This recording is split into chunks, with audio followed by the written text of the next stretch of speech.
Bismillahirrahmanirrahim. Assalamualaikum warahmatullahi wabarakatuh. Alhamdulillahirrahmanirrahim. Wassalatu wassalamu ala asyrofil anbiya wal mursalin wa ala alihi wa sahbihi ajma'in. Amma ba'du. Baiklah, pada kesempatan kali ini kita akan membahas beberapa soal-soal yang ada di buku Engineering Electromagnetics seri ke-6 karya William H. Hyde Jr. dan John A. Book. Sebelum kita lanjut ke pembahasan selanjutnya, izinkan saya memperkenalkan diri terlebih dahulu. Perkenalkan, nama saya Rizky Sobirin Hutagalung, NIM 180150119, kelas A4, jurusan Teknik Elektro di Universitas Malikul Saleh. Maka langsung saja kita lanjut ke pembahasannya. Pada bab 8, saya memilih nomor 8.7. Soalnya yaitu diberikan titik C 5,-2,3 dan P 4,-1,2 di sebuah elemen arus IDL, yaitu sama dengan 10⁻⁴ 4-3 1 AM di C menghasilkan bidang DH di P. Lalu untuk pertanyaan A, tentukan arah DH dengan vektor satuan AH. Lalu temukan nilai mutlak DH.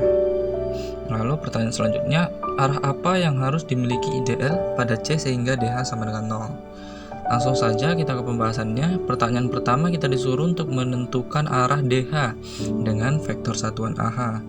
Maka kita menggunakan hukum Biot-Savart. Maka kita memakai rumus DH sama dengan IDL dikali arah ACP per 4 PR kuadrat CP. Itu sama saja dengan 10⁻⁴ arah atau vektor 4AX kurang 3AY ditambah AZ dikali arah ACP-nya itu minus AX ditambah AY dikurang AZ dibagi 4pi 3 dipangkat 3 per 2, yang mana sama dengan arah 2AX tambah 3AY ditambah AZ dikali 10⁻⁴ per 65,3, yang mana AH-nya yaitu sama dengan 2AX ditambah 3AY ditambah AZ per akar 14. Maka vektornya yaitu 0,53AX ditambah 0,80AY ditambah 0,27 AZ. Lalu untuk pertanyaan B, yaitu temukan nilai mutlak DH. Maka rumus yang kita pakai yaitu AH sama dengan akar 14 dikali 10⁻⁴ dibagi 65,3, itu sama dengan 5,73 dikali 10⁻⁻6 ampere per meter, atau sama dengan 5,73 mikroampere per meter. Lalu pertanyaan yang berikutnya yang ditanya yaitu adalah arah apa yang harus dimiliki IDL pada C sehingga DH sama dengan 0. Yang pertama yaitu IDL harus kolinier dengan arah ACP sehingga memberikan produk silang dalam hukum Biot-Savart sama dengan 0. Jadi jawabannya adalah AI sama dengan nilai plus minus arah minus AX ditambah AY dikurang AZ dibagi akar 3. Berikutnya yaitu soal dari bab 9 nomor 9.3. Bunyi soalnya yaitu sebuah titik diisi dengan Q sama dengan 2 kali 10⁻⁻6 kolom dan N-nya sama dengan 5 kali 10⁻⁻26 kg bergerak di bidang kombinasi E, yaitu sama dengan 100 AX kurang 200 AY ditambah 300 AZ volt per meter, dan B-nya yaitu sama dengan minus 3 AX tambah 2 AY kurang AZ mili Tesla. Jika kecepatan muatan pada T sama dengan 0 adalah V0 sama dengan 2AX kurang 3AY dikurang 4AZ dikali 10⁵ meter per sekon. Pertanyaannya yaitu, untuk pertanyaan A, berikan vektor satuan yang menunjukkan arah percepatan muatan pada T sama dengan 0. Lalu yang B-nya, temukan energi kinetik muatan pada T sama dengan 0. Langsung saja, pembahasan yang pertama yaitu kita disuruh untuk menentukan vektor satuan yang menunjukkan arah percepatan muatan pada T sama 0. Maka kita gunakan rumus F dalam fungsi T sama dengan 0 sama dengan Q E ditambah V0 kali B, di mana V0 dikali B itu yaitu sama dengan 2AX kurang 3AY kurang 4AZ dikali 10⁵ dikali B-nya yaitu minus 3X tambah 2AY dikurang AZ dikali 10⁻⁻3, yaitu sama dengan 1100 AX ditambah 1400 AY dikurang 500 AZ. Jadi gaya di Newton menjadi F0 sama dengan 2 dikali 10 pangkat minus 16 arah 100 ditambah 1100 AX ditambah 1400 dikurang 200 AY ditambah 300 kurang 500 AZ.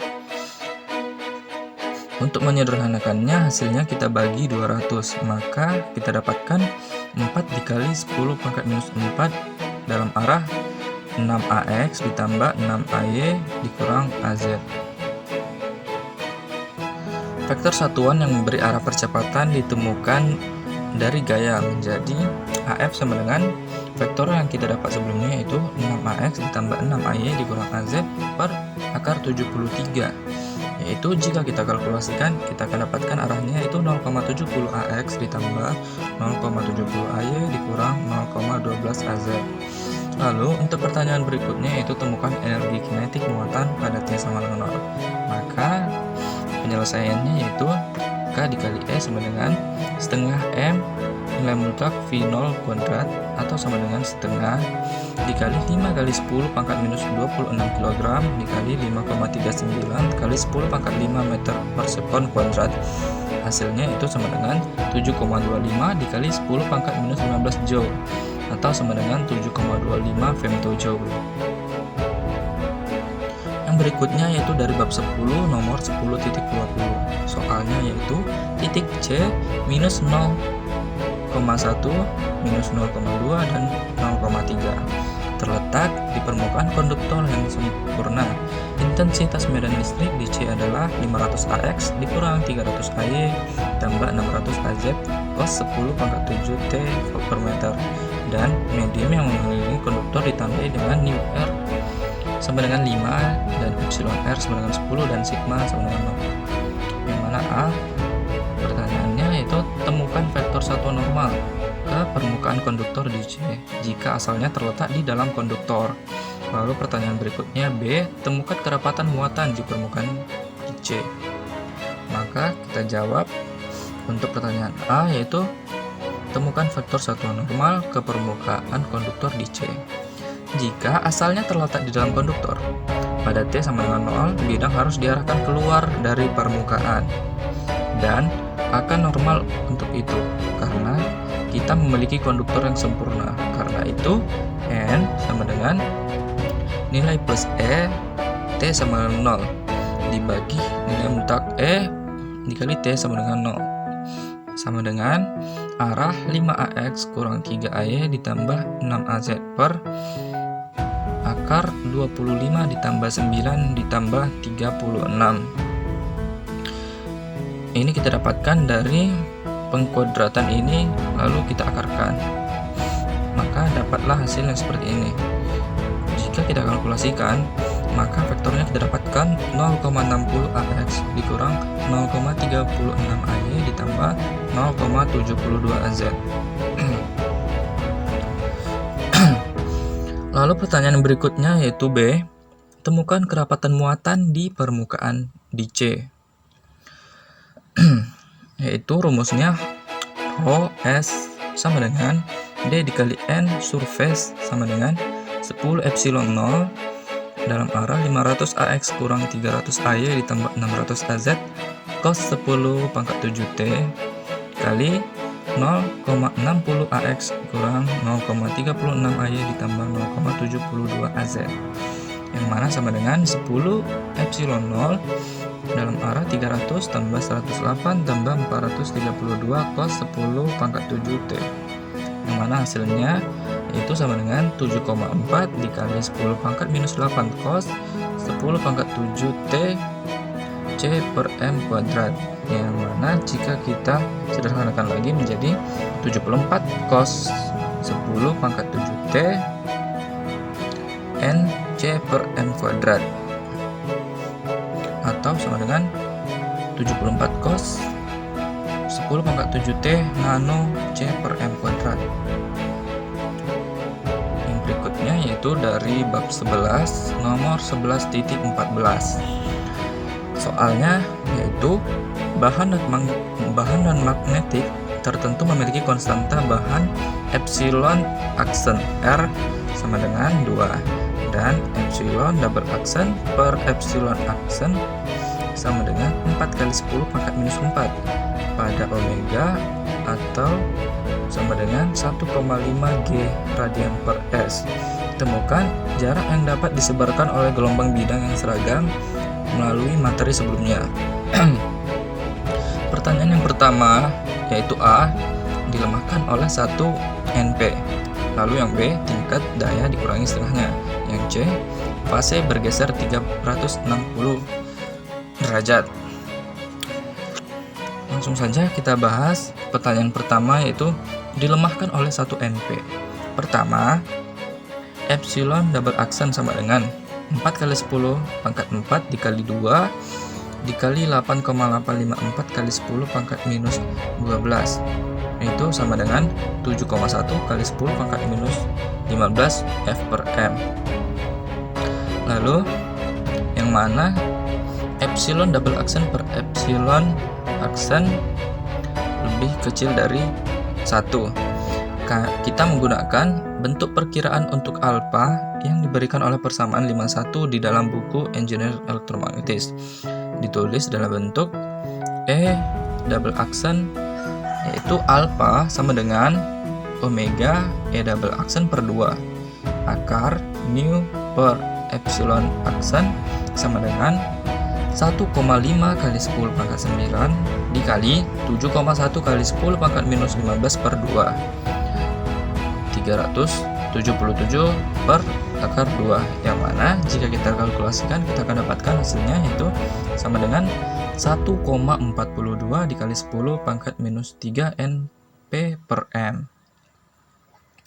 Jarak yang diperlukan sekarang adalah ZI, yang mana sama dengan 1,42 dikali 10 pangkat minus 3 pangkat minus 1 yaitu 706 meter. Lalu untuk B-nya yaitu tingkat daya dikurangi setengahnya.